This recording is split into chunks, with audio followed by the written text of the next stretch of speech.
ঝাড়ু। ফ্লাওয়ার ঝাড়ু।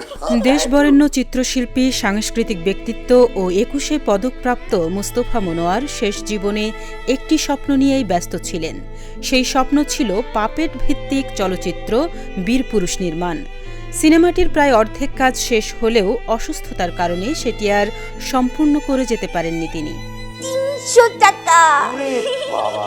৭২ ঘন্টা ময়েশ্চার লক সমৃদ্ধ লিলি বডি ওয়াশ, শিয়া বাটারের গুডনেস স্কিন রিপেয়ার করে রাখে সফট ও গ্লোয়িং। সোমবার সকালে রাজধানীর একটি হাসপাতালে চিকিৎসাধীন অবস্থায় মারা যান মুস্তফা মনোয়ার। তার বয়স হয়েছিল ৯০ বছর। দীর্ঘদিন ধরে নিউমোনিয়া ও প্রোস্টেট ক্যান্সারে ভুগছিলেন তিনি।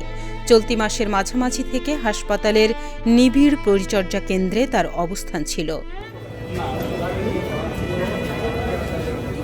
তবে নির্মাতার অসুস্থতার মধ্যেও থেমে থাকেনি তার স্বপ্নের প্রকল্প।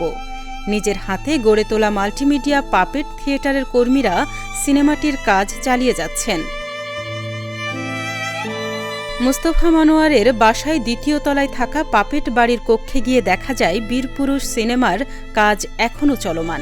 চলচ্চিত্রটির জন্য তৈরি করা হয়েছে অসংখ্য পাপেট। প্রতিটি পুতুলে ফুটে উঠেছে দীর্ঘদিনের পরিকল্পনা ও শ্রমের ছাপ।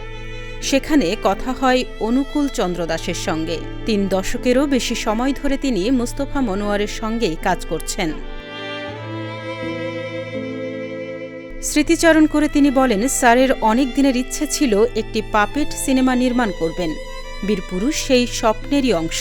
সিনেমাটি নির্মাণে সংস্কৃতি মন্ত্রণালয়ের সহযোগিতা করেছে।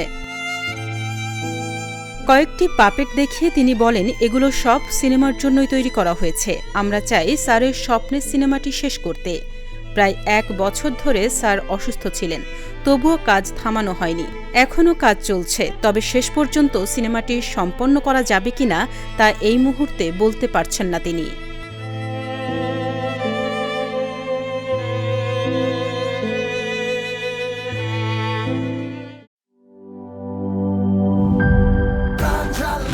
প্রাণ ঝালমুড়ি, এই ঝাঁজ সেই ঝাঁজ।